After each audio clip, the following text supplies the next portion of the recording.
Welcome again, and thank you so much for coming. My name is Andrea. I'm also known as the Slow Coach. I'm coming to you from Gadigal country, St Ives, just north of Sydney, and I'm really, really privileged to have you with me tonight. As you know, I'm going to be talking about doing your first 42 in 2024 or running your first marathon. So, you want to run your first marathon. Congratulations on taking that huge first step. This is actually a picture taken from, I think it was my second marathon, and that's me running across Cahill Expressway at the Sydney Marathon, I think in 2020, must have been 2022. Tonight, as you know, we'll be talking about practical approaches to running a marathon as a beginner runner or as an older or slower runner or someone who's coming back to marathon running after a bit of a break. So my name is Andrea. I have been running for roughly 12 years. I think I started running as a complete beginner in my early 40s, and I'm now 52 years old. I'm a very ordinary, very talentless, very slow runner. There is nothing remarkable about me except perhaps the decision that I made to become a runner and to remain a runner. And as you'll see in my presentation tonight, I think that an awful lot about running and about marathoning in general comes down to mindset. I am an accredited level 3 coach with Athletics Australia. I am an Australian Ultra Runners Association endorsed coach, and my little business, Run with the Slow Coach, was awarded the most outstanding fitness business in the Hornsby-Ku-ring-gai area at our local business awards late last year, which was very exciting for me. This presentation is really intended for runners like me, runners who see the marathon experience through the lens of someone who is perhaps a bit slower, a bit older, a bit bigger, possibly injured, and probably someone who's running a marathon for the first time. There are plenty of ways to approach marathon training, and you'll come across probably other coaches speaking about marathon training through a very different lens to me, and that's completely fine. And as you'll see, this approach is generally intended for those who have got between 8 months to a year to prepare for their marathon. It actually came about as a way to support some runners who I'm taking to the New York Marathon in November this year, but obviously it'll apply to anyone who's got more or less that level of time to prepare. Okay, so you've committed to a marathon, you've possibly signed up for a marathon, or maybe you're just trying to decide whether you're ready to commit to a marathon. And generally, I would say the answer is yes, you're ready. Weirdly, it's actually easier than you think it is. I don't know about you, but I found the hardest part of my running journey was getting to my first 5Ks. I spent more time and more effort and more tears on getting from the couch to my first 5Ks than I did on anything ever since then. Your experience might be the same. Your first 5K was hard, and then going from 5 to 10 was still hard, but not quite as much. Going from 10 to your first half, again, it just incrementally gets a little bit easier. And the same thing is true for marathon training. It's easier than you think. As my husband likes to say, it's just 1 kilometer 42 times. So you can do it. I promise you can do it. But you do need a couple of things. You need to be physically fit and well with no chronic injuries. So I'm assuming those things when I'm talking to you tonight. If you're going to sign up for a marathon, ideally, I would love you to have done 2 or 3 half marathons, but that's not essential. It's just a guide. That's a good base. But you do need to be able to spend around 3 or 4 or 5 or more hours on your feet. So you need that level of base fitness, and you need to be able to cope with that level of load, both physically and especially mentally. And then from there, there's really only 3 things that are crucial, both to your physical and to your mental prep. The first is consistency. I can't understate how important it is to be thorough and consistent with your training. It's just a mental decision you need to make. It's a promise you need to make to yourself, and you need to stick with it. It really is the only essential requirement in any success story, is that you don't give up. But the second is progressive loading. So it's a very fancy way of saying only doing a little bit more each week. You, as a runner, will obviously possibly be tempted to push yourself. You'll feel like you're not doing enough, or you'll feel like you're coming along really nicely so you can push harder. And there's lots of dangers in all of those things, and I'll explain why. But your progressive loading is key. So those little incremental builds, and if we're talking about an 8 to 12 month build, it's probably just 1 kilometer per week. You're going a little bit longer, a little bit further, or a little bit faster, but not both. And the third really, really crucial ingredient in marathon training is recovery. And it's not something that gets spoken about a lot. But weirdly, you will get most of your benefit from your training while you are resting. And you will only make progress if you allow yourself to recover from the workout you've just done. So that applies to scheduling your week. It applies to the kind of nutrition you take on board after your run. And it applies to the number of workouts you give yourself. It's really, really vital that you recover. And I would strongly suggest at least one, and preferably more than one rest day, complete rest day every week. It's recovery is as important as effort. From there, we can talk about the practical elements. So I know I'm going into this really quite quickly, but there's a lot to cover. So we've talked about those 3 key elements of your build, but what does that practically turn into? What should your build look like? So this is just an example. One sample. As I've said, there's many ways to do this, but let's just say you're doing a marathon in November and you're starting to train in February. You would generally do roughly 2 weekday runs and roughly 2 strength sessions during the week. And the key, the spine of your race training is your weekend long run. So this is the most important session of the week, and the one you should do everything in your power not to miss. And as you can see here, I've planned out a really, really incremental build. So let's just say in February, you're focusing on getting yourself set up. You'll hear runners bandy around words like training blocks or periodization. This is an example of it. You'll see I've split the year into a couple of blocks, roughly 2 or 3 months on strength, about 3 months on speed, and about 3 months on race-specific endurance. You can spread this out a little bit depending on your needs and your body.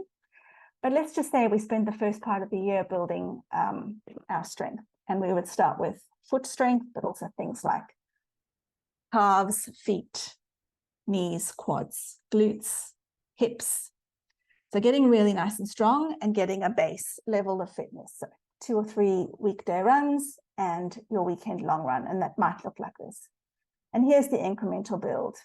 You will often hear runners talk about the 10% rule. Never increase your load by more than 10% in a week.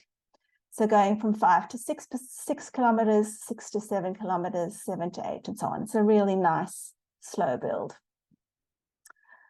I've just noticed that if you're a maths geek, going from 5 to 6 Ks is probably a bit more than 10%. Just pick that up. It would be 5.5 and then 6. But anyway, that's a suggestion. And then you would slowly build up. But every 6 or so weeks, I would strongly suggest what's called a step down week, or a week where you really deload and take a lot of the stress off your body for a week or so. This list here includes a couple of the key races on the Sydney race calendar, and that's just because I was doing some of my own planning. But depending on where you are, it's also a good opportunity to maybe build in whatever your local race is. So let's just say you're looking to do a half marathon round about July. You can look for one in your area or one that you're prepared to travel to. Plot that in somewhere around here and then adjust your calendar either side, bearing in mind your 10% rule and just spreading things out a little bit. So let me just check. We've spoken about the spine of your program being this weekend long run, no more than 10% incremental build per week, and the importance of these step down weeks. And the reason for that is, as runners, we are putting a lot of stress on our bodies. We're putting a lot of stress on our muscles.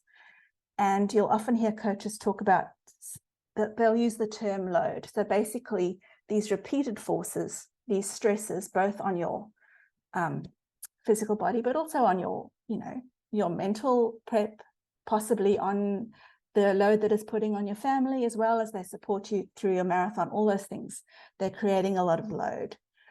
Now, when you're running, you are coming down through space and putting somewhere like 3 to 6 times your body weight's worth of pressure through your legs and into the ground, and then using your body's strength to power yourself up and spring back into the sky. So that in itself, that compression and that springing up again, one of the many forms of load that we are carrying as runners, over time that builds up. It's lots and lots of impacts, lots of little impacts that build up and build up and build up. We as humans are really good at responding to that load on a muscular level. So our muscles are really good at recruiting new fibers, especially the sort of slow twitch fibers that we use as marathoners. We're quite good at making those. And you might find that your body is responding quite quickly to the muscular load. You're really quite enjoying it. You're feeling good, you're feeling fitter, maybe you're feeling happier, maybe you're losing weight.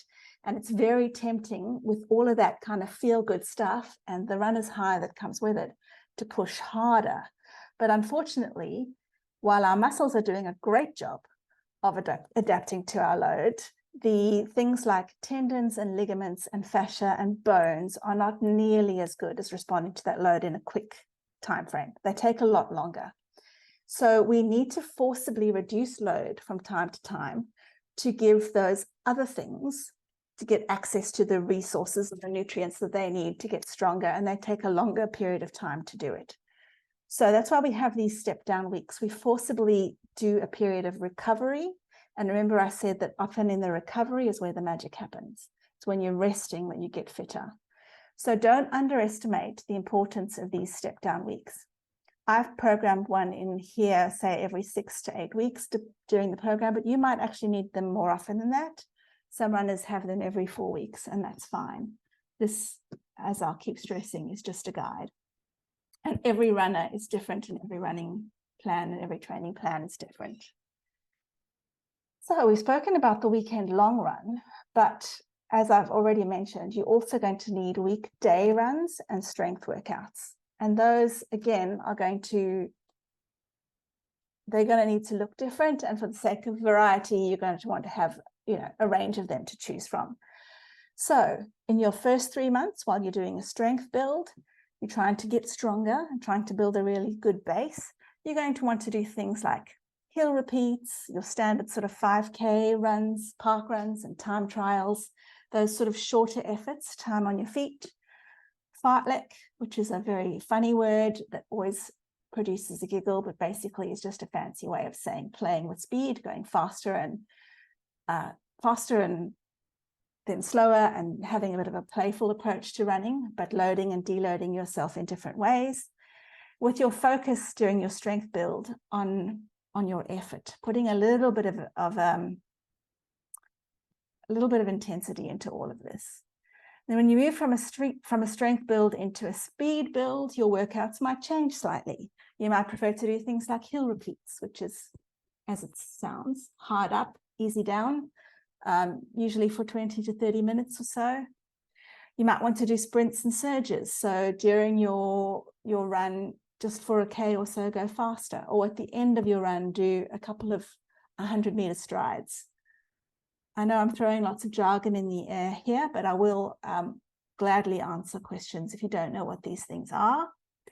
And also intervals. So doing things like running hard for 2 minutes and then easy for 2 minutes and repeating that. So these are the kinds of speed workouts that you'll do during your weekday sessions.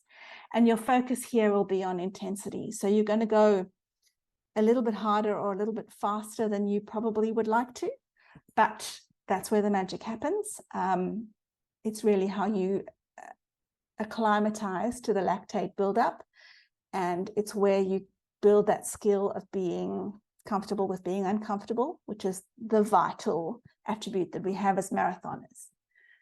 And then in your final 3 months before your race, you're going to move into an endurance build. So this is where you're working towards your really long distance. You might want to do over-under runs. So your weekend long runs are now building up to an hour or 2 hours in duration. And so perhaps you might like to do 1 kilometer really slowly below your race pace, 1 kilometer over your race pace, and just keep alternating, just to keep things interesting.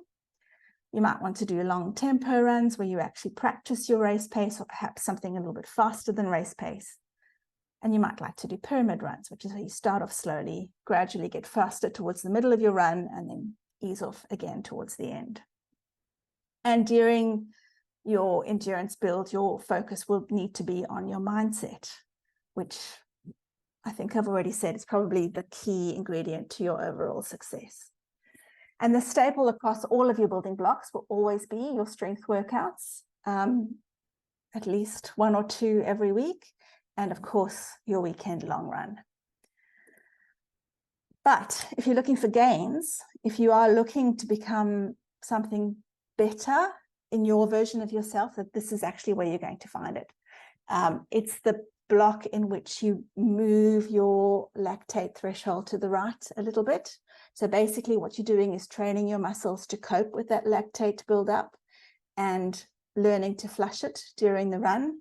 So much as it sucks, these hard efforts here and the speed workouts that we do, and I'm fully mindful that I am the slow coach and speed is relative, but speed, whatever it looks like to you, is an unfortunate necessity during that middle build of your marathon plan.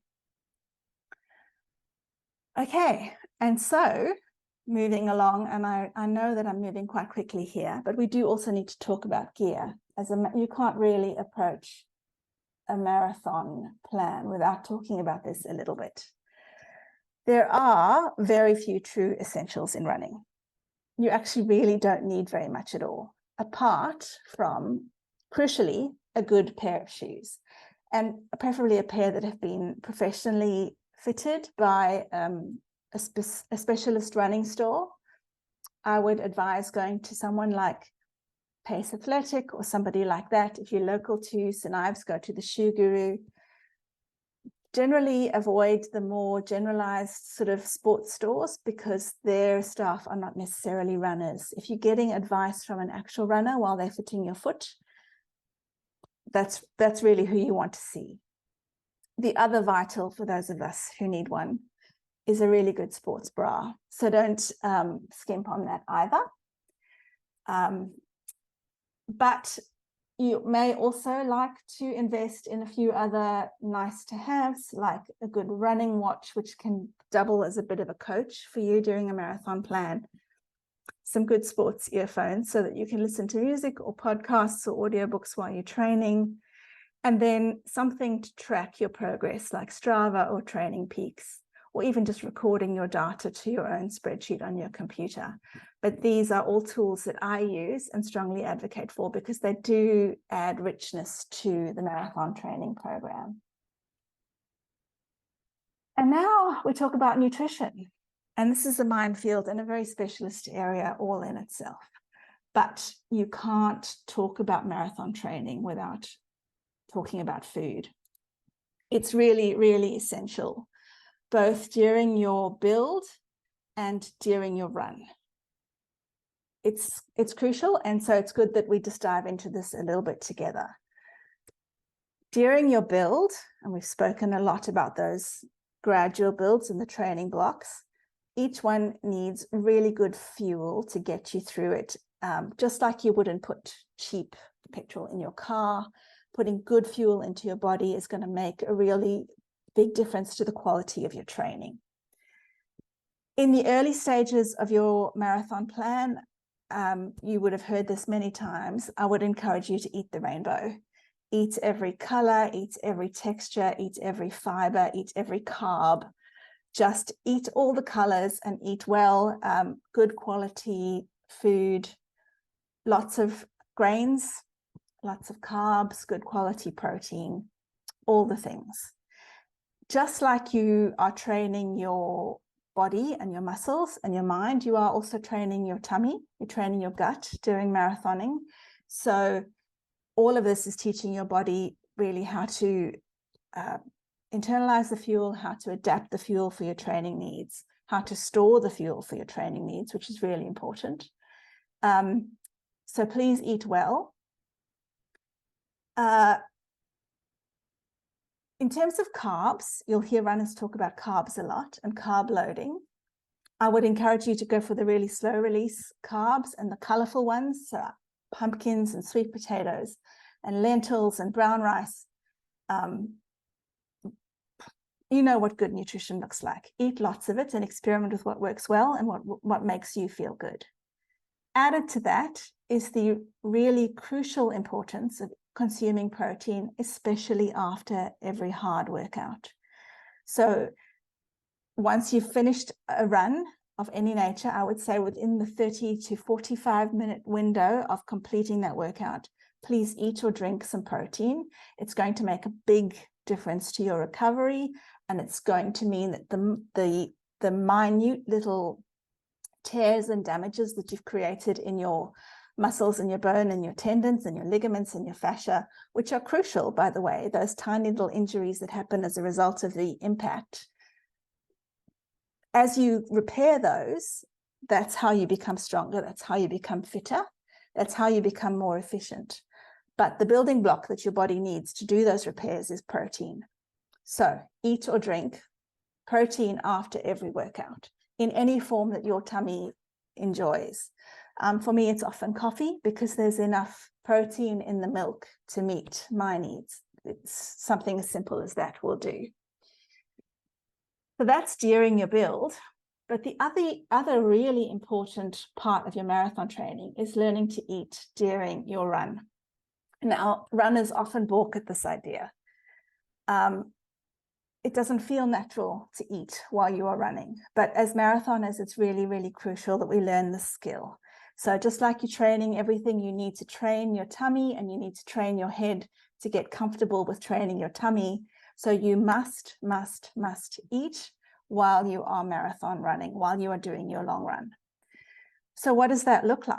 Well, my rough suggestion to you is that you eat something after about 45 minutes of running and every 30 minutes after that.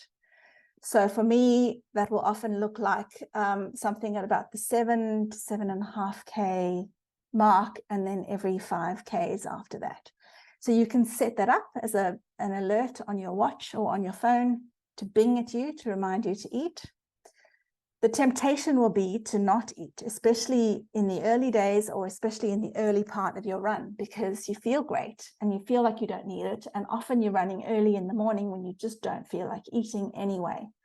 I know, I get it. It's hard, it's awful, but please trust me when I say it's vital.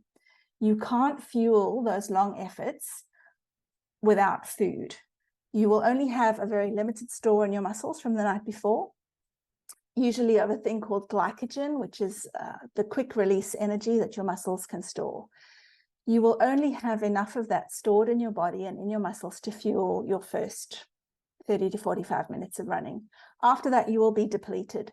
So if you don't replace it, you won't be able to sustain your run beyond that time frame.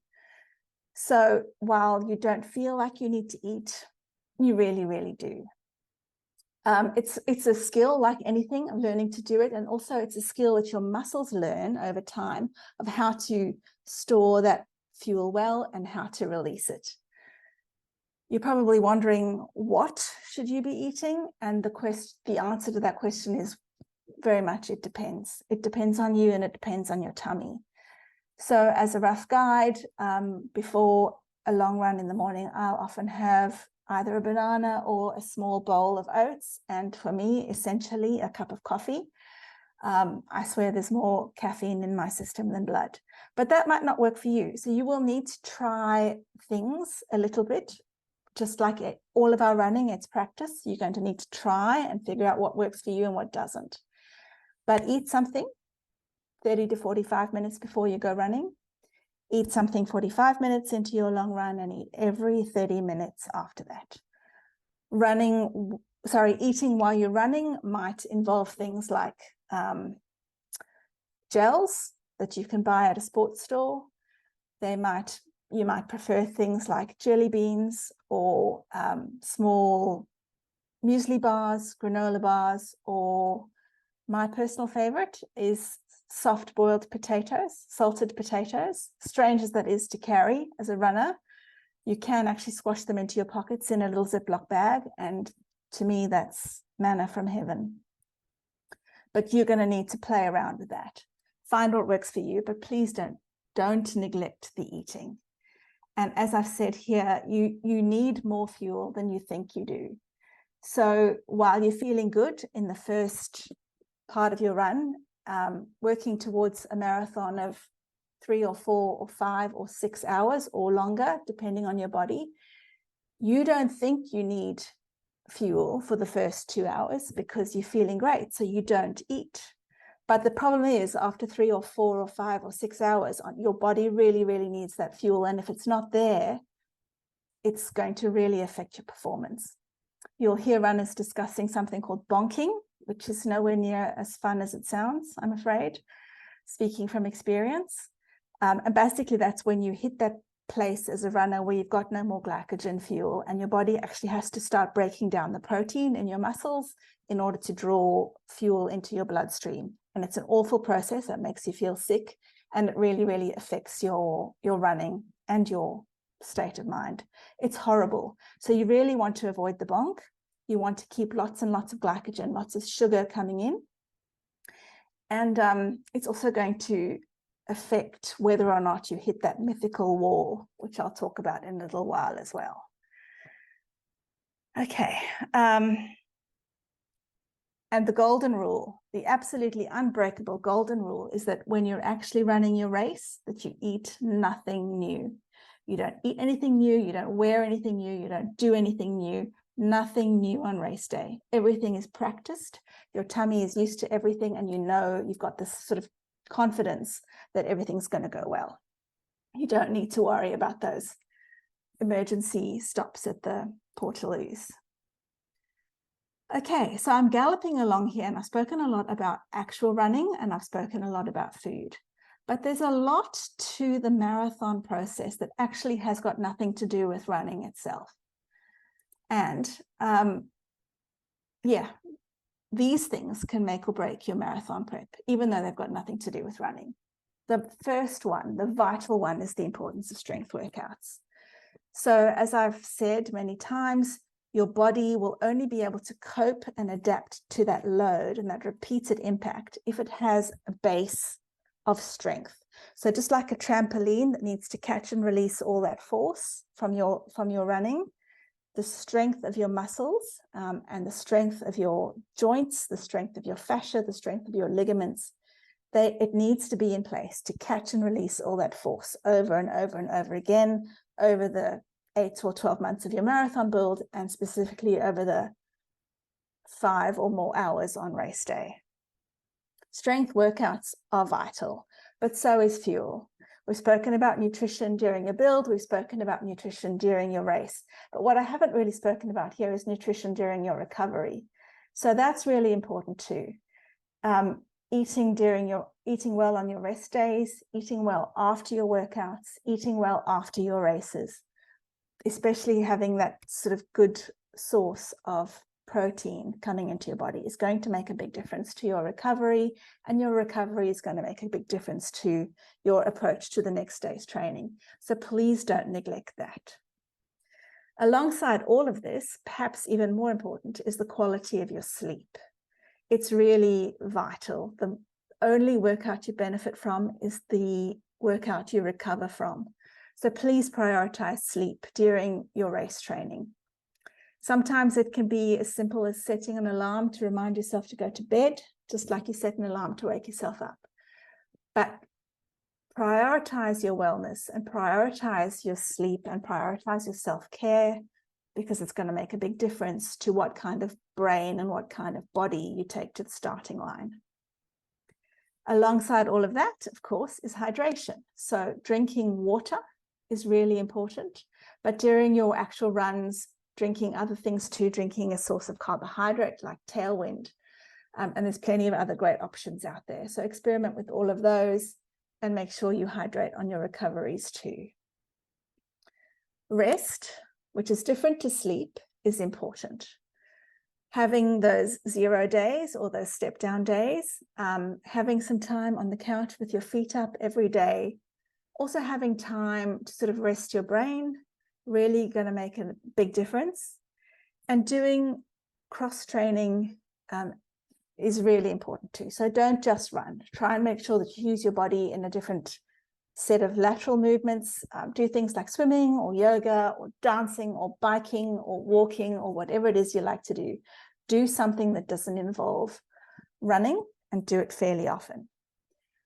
That will make up something which is called adaptation, another word you'll hear runners use. It's just a fancy way of saying teaching your body to recover from the effort, teaching your body to recruit the new fibers that it needs to make the stronger structures that we're trying to build, and also teaching your body to get used to working on tired legs or working with depleted resources.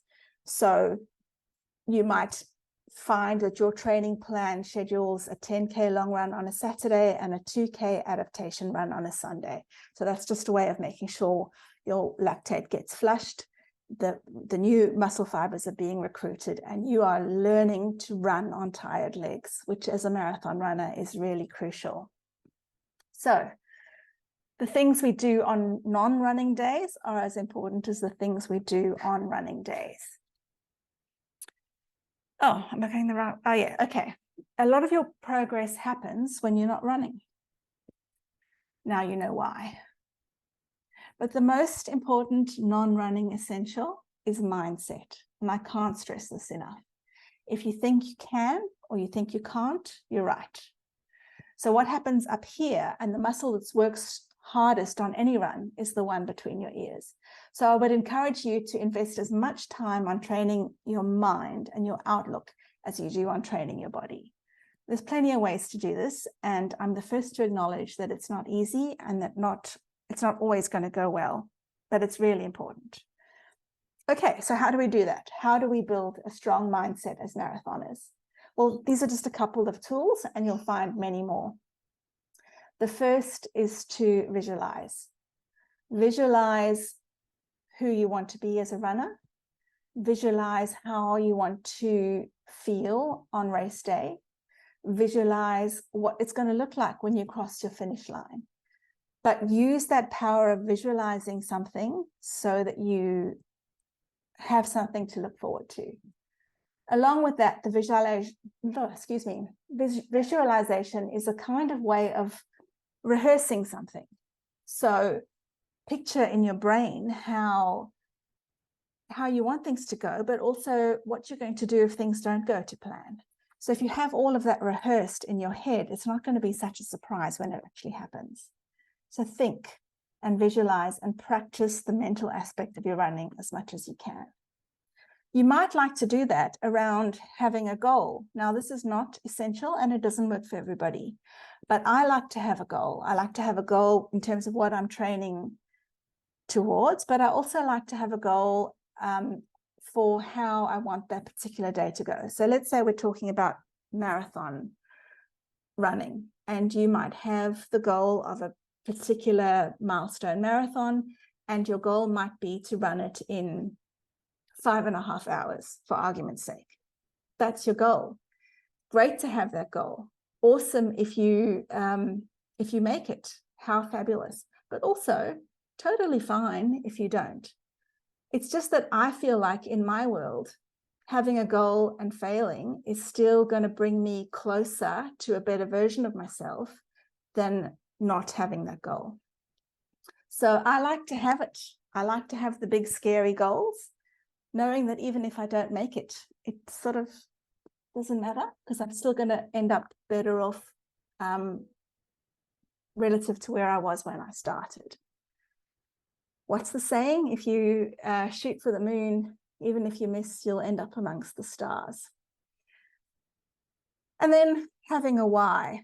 Runners who know me know that I bang on around this one a lot. So having a why is a far more powerful source of mental fuel than having a goal, at least in my world. I would suggest you work hard on finding your why. Why do you want to run a marathon? For me, as you might have heard me say, it's about honoring a chapter in my life where I have a healthy body and marking it and creating a set of memories that I can look back on one day with pride. I know that I won't always be healthy, but I want to know that when I was, I didn't waste it. And I also like to run on behalf of people I love who have died, usually through to ill health like cancer, or to honor the people in my life who are still doing it tough because of health battles. So I run because I can, and I run on behalf of the people in my life who can't. That's my why, and it makes a big difference. So during your marathon, I promise you, during your long runs, during your build, and especially during your actual race day, there's going to be moments where things suck, where things are not going to plan, or where you will seriously contemplate giving up. And without a why, that giving up is very, very easy. But the minute you ask yourself, why am I doing this? You'll physically feel your body changing at a cellular level. You'll remember why you signed up, and it'll make you want to carry on. So your why is far more powerful than your goal.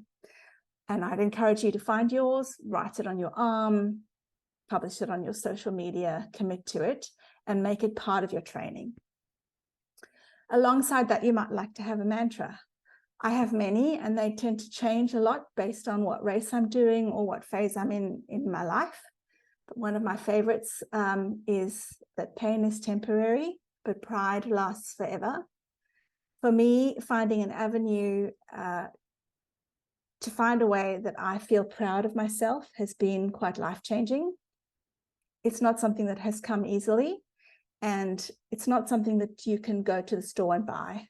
Being proud of yourself is a very difficult state to achieve, but it's worth everything, and it changes everything. So that's my mantra, to become proud of myself, but you might have a different one. Whatever it is, find it and use it to fuel your runs. And then don't underestimate the power of a reward. We are Pavlovian creatures.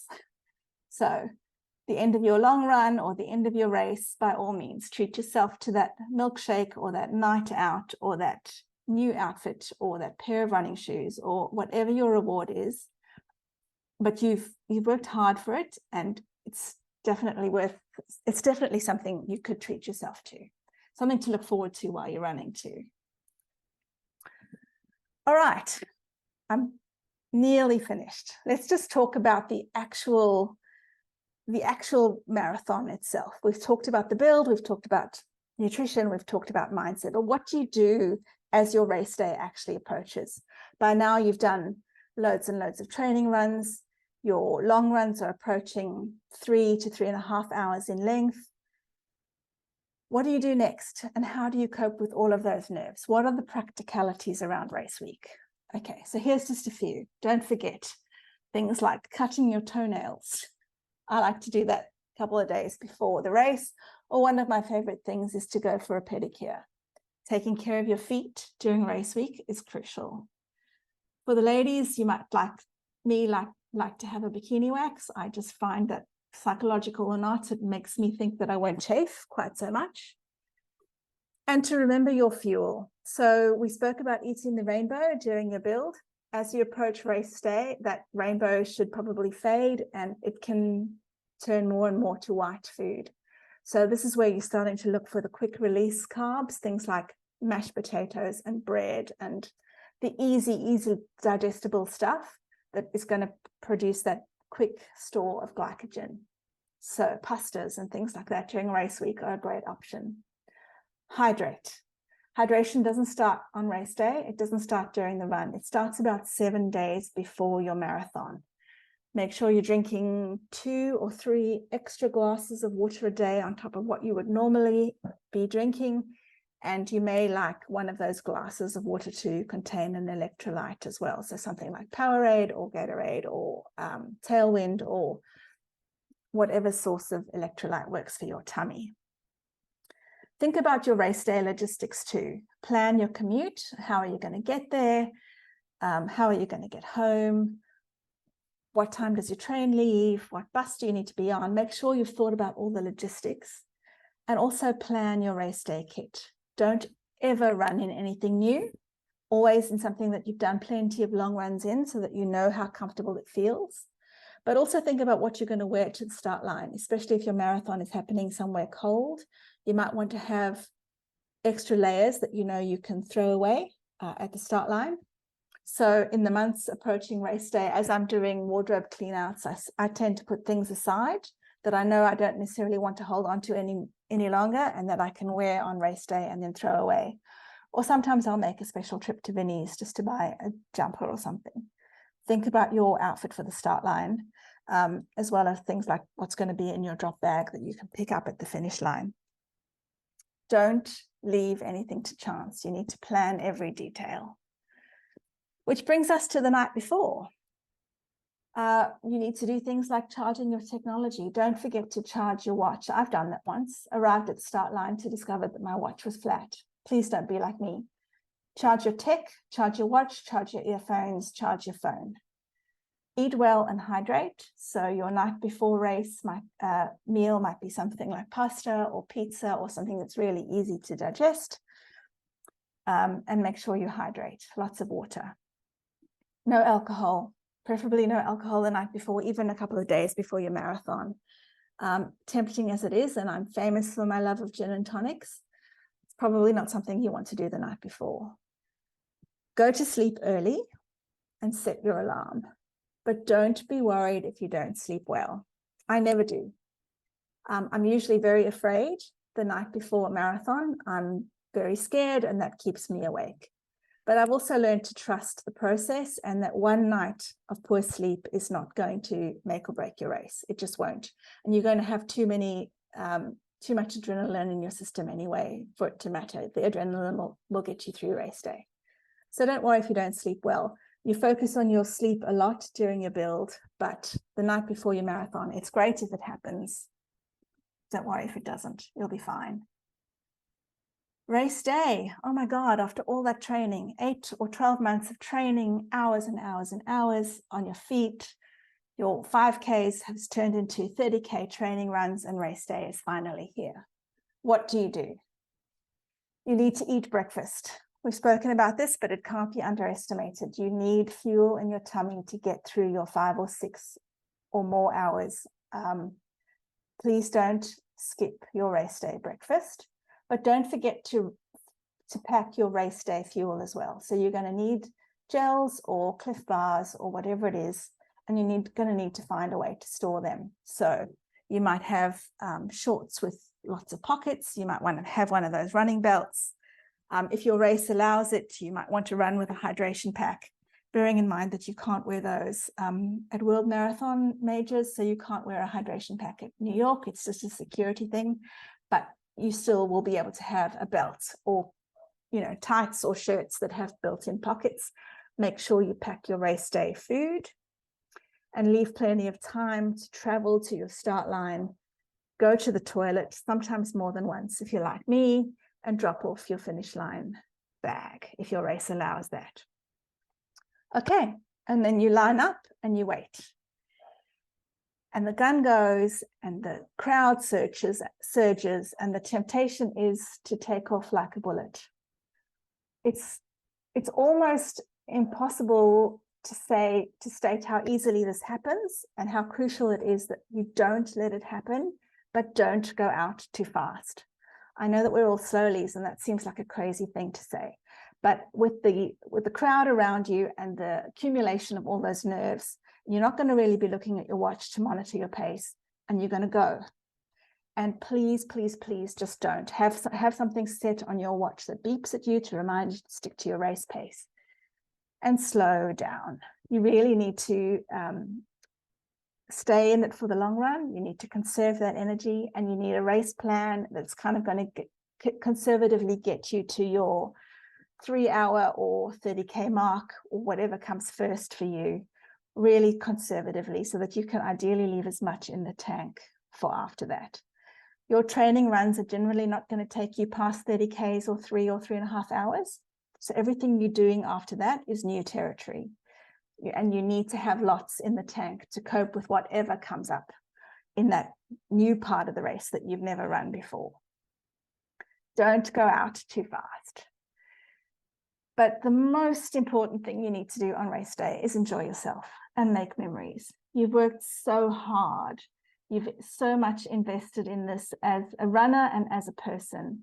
There's probably a version of you somewhere sitting at home on the couch going, she'll never run a marathon. He'll never run a marathon. And that person at that moment in time is sitting there with their hands over their mouths going, I can't believe you're doing that. So make memories, mark it. Stop if you want to take photos. It's your race. You can do whatever you like. Make memories. Don't run too fast. You really want to remember it. The race is going to, look, anything can happen, but the likelihood is that somewhere around about 30, 35 Ks, you're going to possibly encounter something which is known as the wall. And the reason for that is you've never run that distance before, your muscles have never had to expend that level of energy before, and your body just doesn't know what's going on. And it might be depleted of energy, or your race day adrenaline dries up, or you've consumed all the available fuel in your body and you just don't know what's going to happen. So there might be this feeling of exhaustion, but there might not be. I don't always hit the wall in marathons, but once or twice I have. So you just deal with it. There's nothing you can do except left foot, right foot, cope with it as it happens, and remember your why. The good news is it's temporary. In a kilometer or two, it'll go away and you'll get back into your rhythm again. So don't give up. Remember your why. Left foot, right foot, always forward. As long as you don't give up, you will get to your finish line. And the only thing that's important in a marathon is the start line and the finish line and the fact that you cross both of them. Everything in between is just details. Okay, where are we? The marathon is actually hundreds and hundreds of miles of preparation. And the race is just your 42.2 kilometer victory lap. And I'm just going to share with you something in finishing. I actually wrote this on the back of completing my first official 80K ultramarathon, but I think it applies here. So I've tweaked the words slightly, and I'll hope you'll allow me to plagiarize my own copy. But I wrote this after completing a really milestone run, bearing in mind that, like you, I have spent most of my life seeing myself as not a runner and as somehow less and incapable. And when I finished that ultra, when I crossed that finish line, these were my sort of musings. The distance wasn't really 42.2 Ks. The distance was actually between the version of myself 10 years ago who couldn't run for the phone and the version of me that showed up at the start line. The distance wasn't a marathon. It was the gap between the part of me who wanted to stop and the part of me who was determined to keep going. The finish line is not an arch across the road. It's a magical place where I realized I was capable of finishing. The real battle was not in my blistered feet. It was in a quiet war fought above my shoulders. If a book-loving, Coke bottle glasses-wearing, musical theatre nerd with a penchant for renovation shows and Harry Potter can transform herself into a marathon runner, then what else is she capable of? What are we all capable of? That's really why we run. The answer is in the journey. Okay, I've covered a lot of ground and I know I've probably left a lot out. So if you want to ask me a question, I would love to hear from you. Feel free to screen grab this or find me via my social media because I'm in this for the long run. And now over to you. We've Hi, hi, Andrea. It's Diona. I do. Hey, That was amazing. Thank you very much. pleasure. Um, I'd like to read more about the food side of things and the slow release carbs. Do you have a go-to book that you would recommend, or would I just go and to the library and just find it myself? That's a good question. I don't have a book. I'm just trying to find there's a lady that I love on Instagram. Who is she? She is an ultra run. She's a runner and a marathoner and an ultra marathoner. And of course, I can't remember what her name is. I would highly recommend her. And I'm just going to spend a few moments looking, and I will answer your question as soon as I can. Yeah, that's okay. The other thing to do is just to, if you just put sort of hashtag marathon nutrition into your Instagram feed, or just find somebody online that you trust and just follow them, because you'll tend to find that the tidbits and the jewels come out in pieces. Yeah, But as I think I've hopefully said many times, it's really not a one size fits all approach. So you might find someone speaking about marathon nutrition in really biblical terms, but it just won't work for you for whatever reason. So it really is just like anything. It's a question of trial and error and practicing your nutrition as much as you practice your running. okay. Thank you. Pleasure. Oh, what was her name? Does anyone have any other questions while I keep looking? Hi, Andrea. Thank you Andrea? so much for that. Oh, sorry, Okay. can I go first? That's fine. No, Yeah. please go ahead. I'll ask Andrea later. Don't worry. I think we've talked about this before because my whole thing with running is like I like to run the distance before I do the race, so I don't look like an idiot on the day. And I know I've got that confidence that I've done I've done that distance before, I can run it. So how can I get over the fact that the training, obviously has been tried and tested over the years by many Yeah. people, where you get to 30 Ks or 32, whatever it is, and you just go, okay, that's it now. You just gotta just trust Yeah. the Jane, everybody else. that's a superb question, and it's a very hard one because we often really like to know whether we can do something before we do it. But the reality is that for most of us, after about 3 hours on our feet, we actually start to do more harm than good in terms of the impact and the damage that we're doing to our running engines. So the research would suggest that there is no physiological benefit to training for more than 3 to 3.5 hours. In fact, you're going to do more harm than good, and you're going to take longer to recover. Yeah. You're going to take so long to recover that you're actually going to start losing fitness during your recovery. So it's just not worth doing.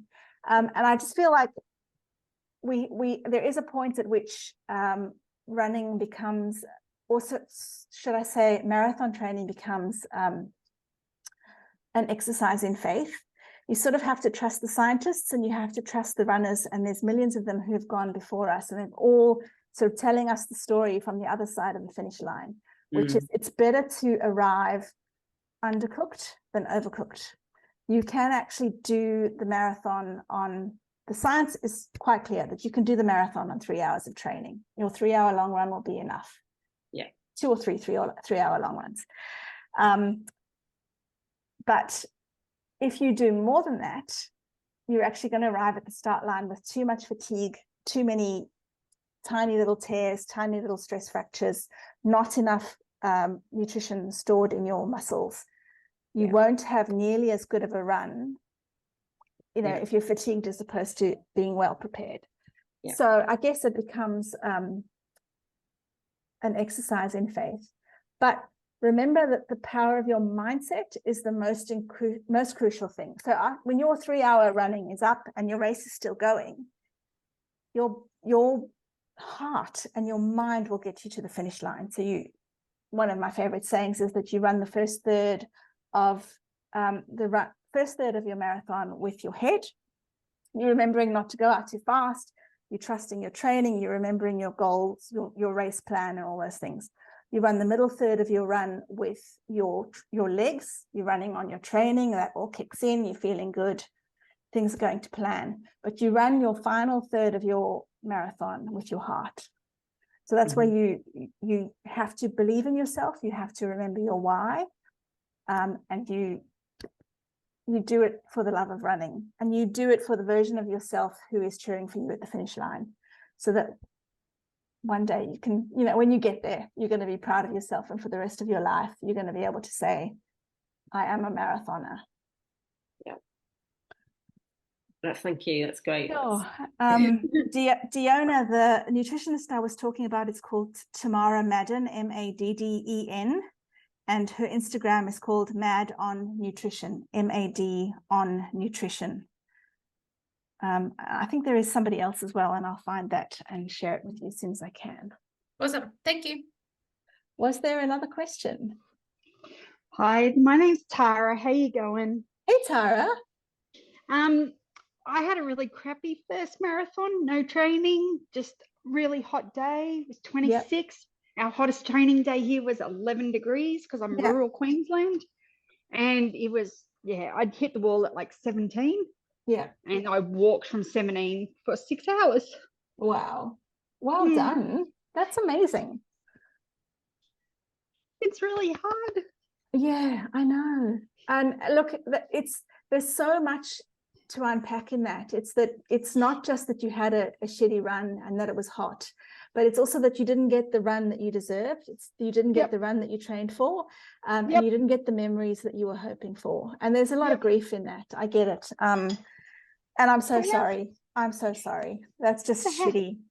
But how do you turn it around?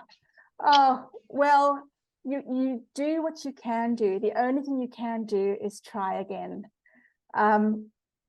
Believe it or not, every run that didn't go to plan is also, in many ways, a set of learnings, something that you can build on. If you can control things like choosing a race in a cold place at a cold time of year, you're definitely going to have a better run. But if you can't choose those things, you can control the controllables, which is, if you know that potentially your race is going to be hot. We focus on things like hydration. As I said, it starts a week prior. It doesn't start on race day. So we're really focusing on building up that fluid store. And along with the fluid is some iodized salt or some sort of sodium or electrolyte, so that you can store the fluid a little bit as well. Yep. And then running with access to water. So if your race allows it, run with a hydration pack so that you've got water that you can drink. If it's going to be super hot, something I like to do is actually to store my water bottles in the freezer the night before the marathon, so that it's really cold sitting against my chest while I'm running. For some reason, that just works for me. Or if your bladder is in your back, that also feels really nice, is having that frozen water against your back. It's a great way of keeping yourself cool as well. Wearing the right clothing in lighter colors, can help you keeping you cool. And running with something like a buff around your neck or around your wrist. I always run my long distances with a buff because I like to use it to wipe my face. But then every time I go through a water station, I'll get it really nice and wet. So I'll take a cup and pour it over my buff, and then wet my face while I'm running with the cold buff, or literally pull it around my neck. And so it's around my neck as something cold. And we had something very similar at last year's Sydney Marathon. We ran... Oh, that was horrible last year, wasn't it? 32 degree day in September, which none of us were prepared for. So I absolutely didn't get the race I wanted either, although thank goodness for me, it wasn't as bad as yours. And I'm so sorry that you had to go through that. But, you can also let it fuel you. You can also go... I'm not going to let that race define me. No. And I still know I've done a marathon. You've done a marathon. You've done 42.2 kilometers, girlfriend. And you've also got fire in your belly now to do another one. So you're not arriving at the start line with that question that so many of us have is, can I do this? Because you know that you can. Now it's just a question of, can I do it differently? Can I learn the lessons? And, you know, how can I make this day the best that it can be? Thank you very So, much. yeah, good on you. Hi, it's Mel. Could Hi, I Mel. ask a bit more about the strength training that you recommend? Like, are you recommending weights or like squats and lunges and things, or what kind of? Yeah, that's a great question, Mel. So I think I forgot to say this, but what I will do is email everyone on this call a sample marathon training plan, one that's got an 8 to 12 month timeline, and you'll see it's got a couple of tabs, and one of them is strength routines. So I'll give you a few examples there with links to YouTube videos, which you can use. But basically the 3 vital components, I think, of any strength routine should be calf raises. Do every form of calf raises you can think of. Do double leg calf raises, single leg calf raises, calf raises on an incline, calf raises on the edge of a step. Do them on 2 legs and do them on 1 leg. You should ideally be able to do about 25 single leg calf raises without failure, without hitting that muscle failure. And that's a good indication that your calves are going to be in the condition that you need them to be for marathon. The second really important exercise is squats. So again, every version of squat that you can think of, wide leg, narrow leg, curtsy leg, pistol squat, single leg, split squats, lunges, squat, squat, squat, because you need that big muscle chain action through your quads and your hammies. So that kind of big, you know, bend and release that happens, and the strength that happens incrementally over time. So your calves and your quads and also your glutes. So your butt is very involved in the squat as well, and that's a really important muscle to build. You've got many glute muscles, piriformis muscles, big ones and little ones in your butt, all involved in the squat. And then the final thing is just the sort of hinge motion from your hips, and a little bit of core strength, so things that will come from, say, deadlifts.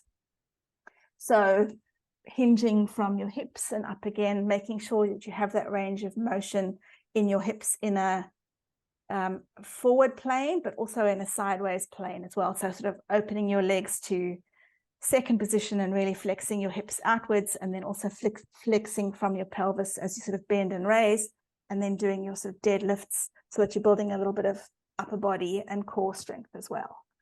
But I will send you a link to examples of dozens of variations on those 3 exercises. Oh, that's great. This would be Thank the core. you. Yeah. Great Amazing. question. Also, what you just said scares me, not to run more than 3.5 hours. It's so The scary. slow runner that's going to be out there, 5.5-ish, I think. Yep. Yeah. Look, I know, I get it. Yeah. But look, I'm a 5.5 hour marathoner myself. I'm going to do Gold Coast this year, and I'm aiming for a 5:15, which will be my PB. But I generally don't run for longer than about 30, maybe 32 Ks or 3.5 hours, whichever comes first. And I've just learned that the minute I go longer than that, I hit this sort of sense of fatigue, and it's not just physical fatigue, but it's kind of like a mental, and even weirdly in my case, like a spiritual fatigue. I kind of feel like someone has pulled the plug out and all the water has kind of escaped from my body, and it takes so long to build that up. Whereas I know that even though I might not have the physical ability so much after the 3.5 hour mark, I've learned to trust my mental strength. And weirdly, as slower runners, I think this is where we outperform the talented runners and the fastlies, is that we know what it takes to embrace the suck. We are comfortable with being uncomfortable because frankly, we live there, and we are really familiar with failure. And that makes us less afraid to just keep going or to keep trying. So try and kind of look for what you're really good at, which is all of those things, and don't worry so much about the time on your feet. The time on your feet is just a detail.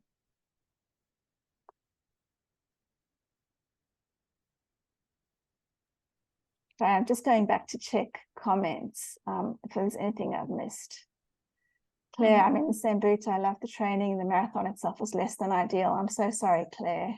Oh, Sydney was your first. Yep. Oh, Yeah. God, it was so hard. It was so hot.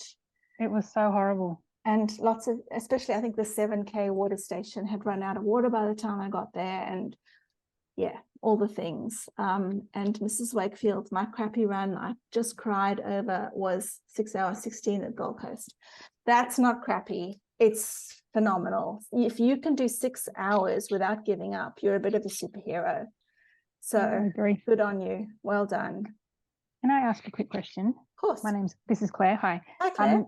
I did a lot of my training. My training runs were really long. Like I took ages, like 4 or 5 hours to do training because I went off road. Like I did some trail and I did some like some sand runs and some across the rocks and stuff. And I found that much more like I enjoyed the training. I thought it was fun. I kind of set out to enjoy it. Yeah. And then when I got to Sydney Marathon, I found like I also struggled really badly, but I found the monotony of the road run so different from the training runs. I really struggled with that, and I don't know that I want to do a trail marathon yet. I'd like to achieve some less sucky road marathons first, but I'm a bit worried about them being as hard because of this.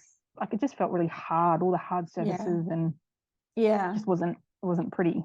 So I don't know, like, is there a good marathon to do that is not like that?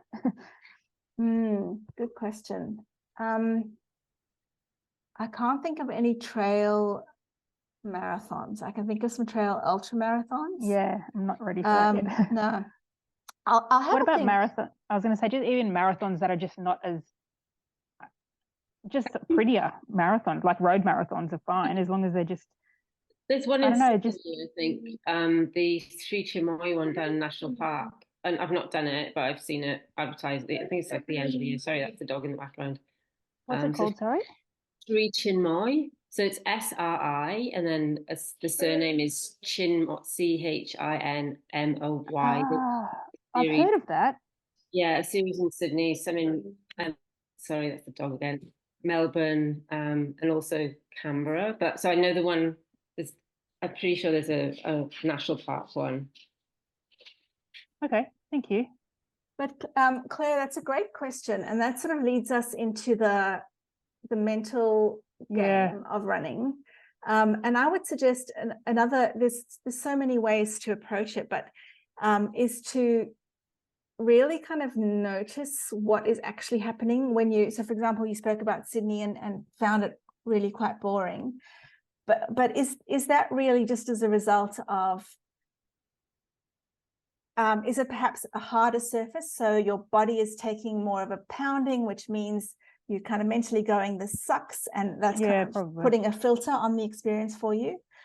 Or is it just a case of like, do you need other distraction techniques? So paying attention to that inner critic and just how mean it can be, and flipping the switch and sort of talking back. So one of the techniques I'll often encourage my clients is to narrate the run in the third person. That's crazy idea, but as you're running, instead of you going like, for example, this is me, I'd go, Jesus, this sucks. I'm so bad at this. I didn't train hard enough. Look at everybody else. They're thinner than me. They're faster than me. They look better than me. They've got better hair than me. They're blah, blah, blah, blah. Flip that. And immediately you kind of go, Andrea's finding this run really hard, but look at Andrea's having difficulty with her mental state at the moment. But the minute I start doing that, there's another part of me that goes, hey, shut up, stop being so mean about Andrea. She's trying really hard. This is a tough marathon. It's really hard. Look how far she's come. So the third person narrative allows you to be a lot more objective about the experience. And I find that can actually be quite helpful. And finally, if none of that works, try the real old-fashioned forms of distraction, like putting on an audiobook or a podcast, or even playing. There are quite a few sort of walking or running meditations that you can listen to, where someone will actually guide you through the process, and then it almost becomes meditative. And you can do things like focus on your breathing, and you might just find that all of that sort of turns the marathon into something a little bit more pleasurable. Yeah, thank you. Thank you. Sure. Those are good ideas. Cool. I've kept you all for a really long time. I can see it's 8:15. I'm happy. I will stay here for as long as you have questions, though. Has anybody got any other questions for me? Andrea, hi, it's Okay. Claire. I've just got a quick question, sorry, just about hydration.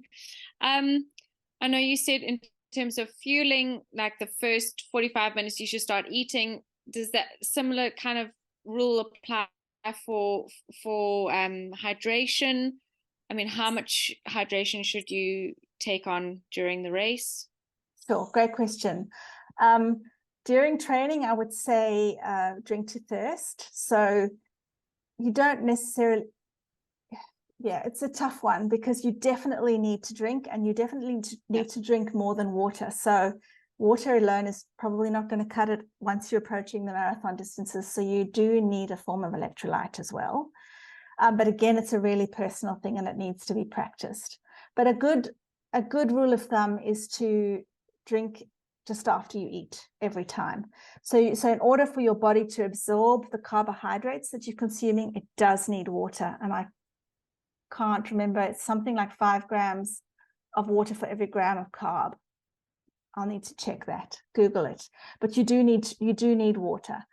So it's as a guide, drink just after every time you eat, follow it up with a good drink. And then on marathon day, something I would suggest is never skip a hydration station, never skip a water station, always drink at every one. And I tend to alternate water at one, electrolytes at the next one, and walk the drink stands. So that's the one, even if your race plan is to run the whole marathon, just give yourself the exception of except while I'm drinking my cup, because it can be really hard to get that cup down comfortably while you're running. So feel free to stop and walk.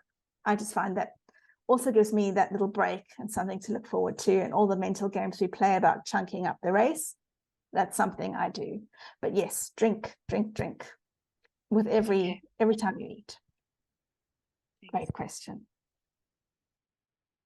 On that same thing, can you, I haven't tried it yet, but tailwind, do you have to eat if you are using tailwind? Or? Oh, I mean, yes, I think so.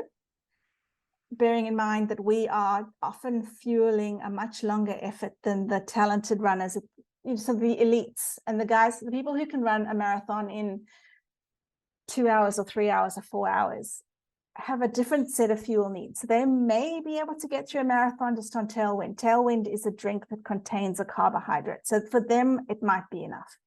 But for runners like me, who are talking about 5 or 6 hours or longer on our feet, that requires a lot of fuel. And I don't think tailwind is going to cut it.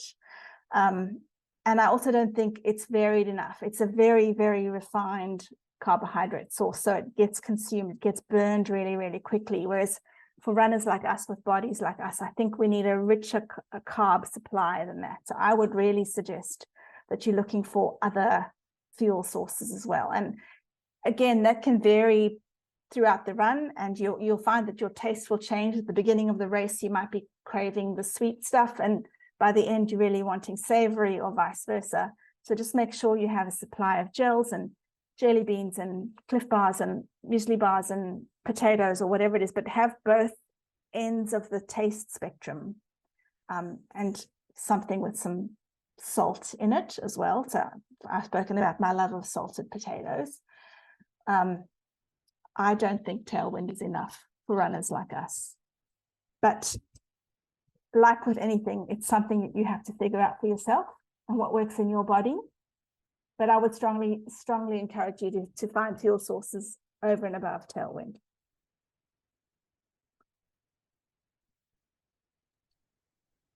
Hi, Andrea. It's Jacinta. Hey, Jacinta. A question that you were talking about when you were talking about the training blocks, and you're using words like effort and intensity. Can you just explain what is the kind of the difference between effort and intensity, or how, or a description of them? Yeah, sure. Sometimes they are interchangeable, and I apologize that running is so full of jargon, and I sometimes forget what it is that I used to not know, and I tend to throw words around a lot. So I love it that you call me on things like this. But effort, or sometimes you'll hear it discussed in the acronym of RPE, perceived rate of exertion.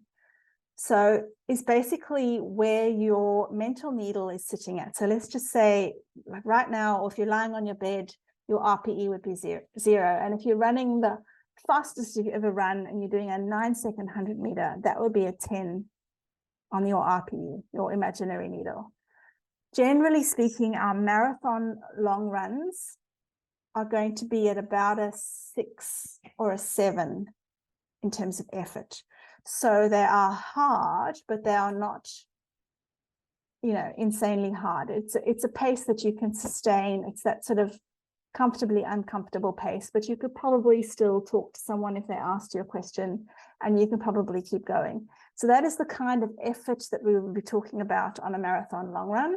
Whereas some of your shorter sessions, so your sort of sprints and your fartleks and your pickups and your intervals and stuff, you might be going to an 8 or a 9 in terms of your effort. But your marathon itself would never be that high. And on marathon day, on race day, you're probably sitting somewhere between a 7 and an 8. So that, outside your comfort zone for sure, but not redlining.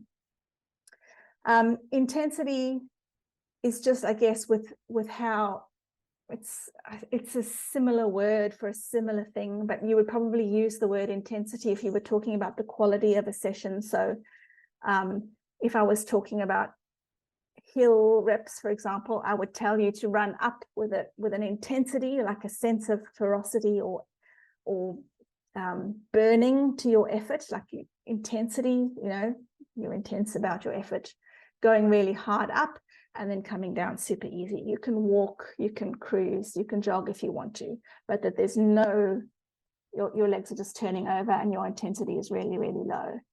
But they are really similar words and they overlap a lot and they are a bit interchangeable. How did I do? Does that answer your question? That was fantastic. No, that explains it really well. Well done. And thanks a lot. The whole thing was amazing. Amazing. I'm just jumping back to the chat too. Michelle, I see I missed a note from you which says, I can't imagine running for 30K or around 3 hours. How do you know how much to run or walk during the long runs? Is it just by feel?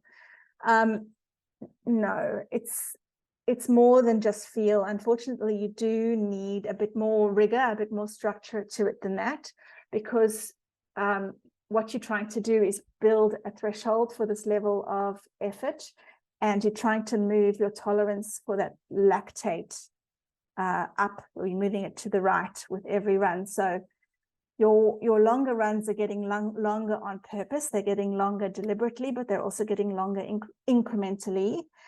How do you know how much to run? Well, mostly you follow your plan. If your plan says you've got a 20K run that week, you try and do your 20K run, and you're building on that at small increments until you get to the 30K or 3.5 hour mark, whichever comes first. So it's not always just to feel. But that said, if you are running and the run really sucks, if it really feels awful, if you feel like you're getting sick, or more importantly, if you feel like you're getting injured, it is important to listen to those signals. So my rule of thumb is, in terms of the discomfort or the pain, you wouldn't let your needle go above about 4 out of 10. So if something is sore, if it's a little bit sore, I'm afraid that's inevitable. If it's a lot sore, you should stop. There is a listen to your body rule, but there is also a do not listen to your body rule, because if I listened to my body, I would never get off the couch or stop eating Doritos.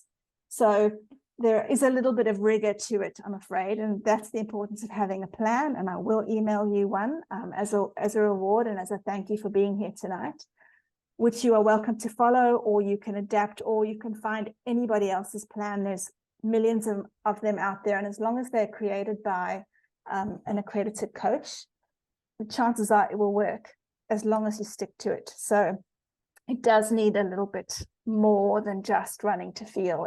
It's running to science, and it's running to discipline as well.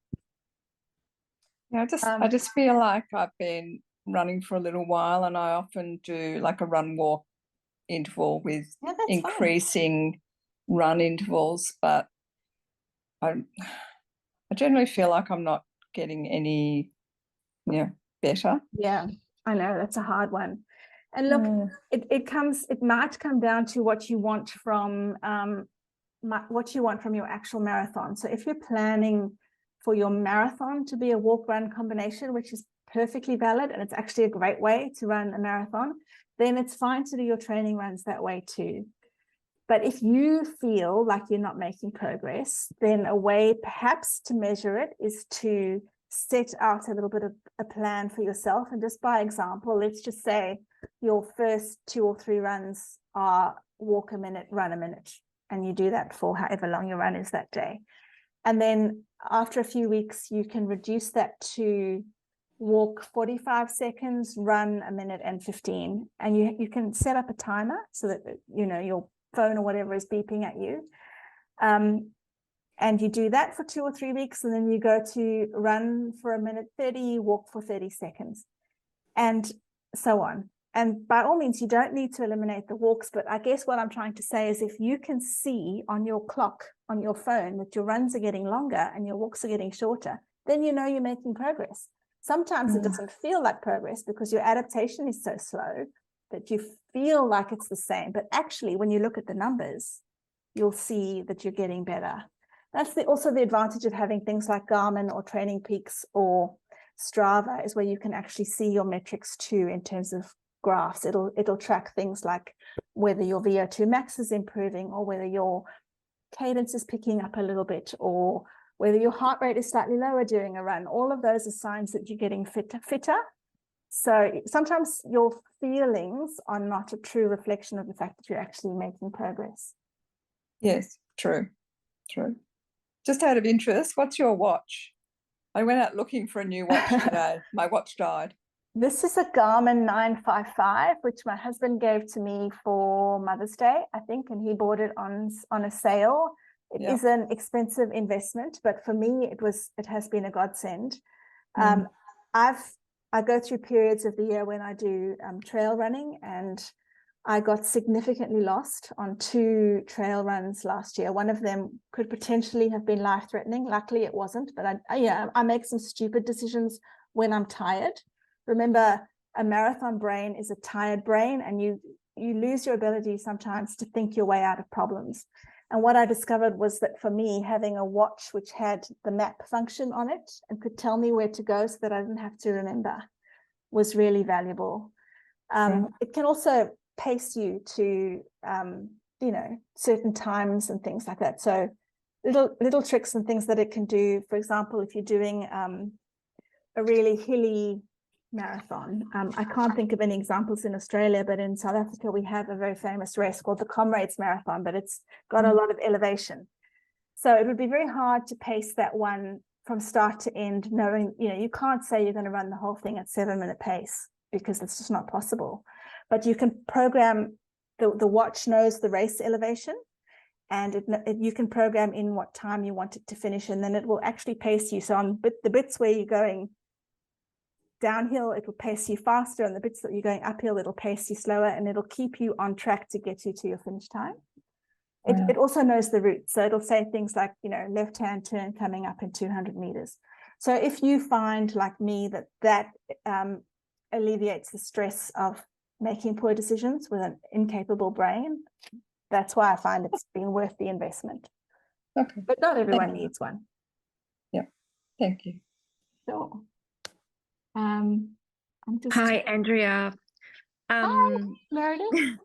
I've loved listening to you. I don't know where everybody else is at, but for my 2024 goal, I would prefer to see myself doing more half marathons than marathons, and then maybe 2025 be a marathon. Perfect. So I'm wondering if you can put up a training plan for half marathons as well. I've got the Hoka half marathon coming up in May. But I'm also interested in maybe doing the Bondi to Manly Ultra as part of a team. Yep. Brilliant. Yeah. Those are amazing goals. Yeah. Yes, the short answer is yes. I'm actually planning another one of these marathons, another one of these webinars in March around a half marathon. But basically, you'll find that I'm going to say almost exactly the same thing, which is that your training needs to be incremental. But that for a half marathon, I'd say you probably don't need to train for more than about 17 or 18 kilometers would be your longest long run, with a roughly 2-week taper before race day. So you could probably figure that out for yourself and just work from your race day, give yourself a 2-week taper and then an 18-kilometer long run and work backwards with 2 weekday sessions and 2 strength sessions a week on top of that as well. Everything else is kind of the same. It's the same it's the same mindset, it's the same nutrition. It's the same. Do you think in most ways. do you think reformer Pilates is reasonable strength training? Yes, absolutely. It's brilliant. Obviously, in addition to other things. Yeah. So you could probably replace one strength session a week with reformer Pilates and do the other one as running specific. So really targeting that lower body strength. Yeah, but reformer Pilates is brilliant. Okay, thank you. Good. And yes, there are already plans available on my website, and I will create one for everyone who attends the half marathon webinar in March, and I'll email that as well. Have I missed anything else?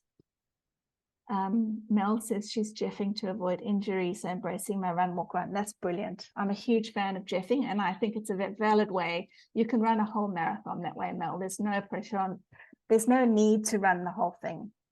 As I said, all that matters is that, you know, there's a start line and a finish line and you cross both of them. What you do in the middle is just details. And in fact, you'll often find that one run walk strategy is going to get you further and faster than if you try and run the whole thing from scratch. I just 18 kilometers. I just ran 18 kilometers, 154 intervals. That's phenomenal. 154 intervals. Good on you.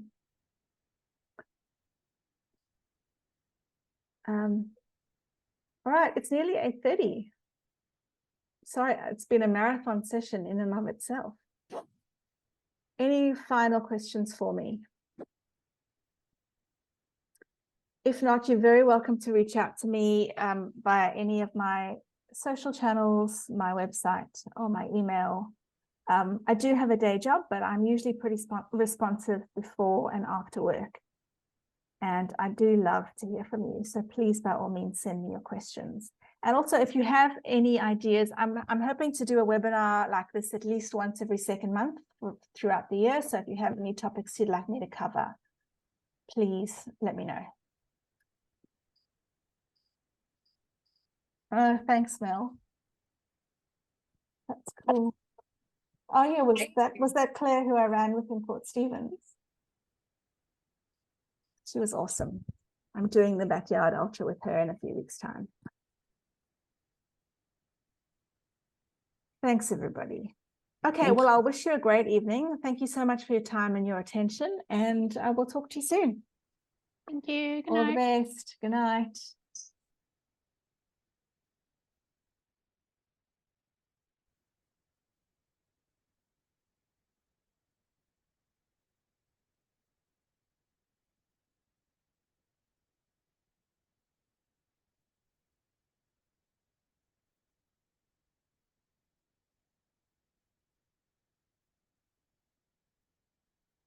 Cool.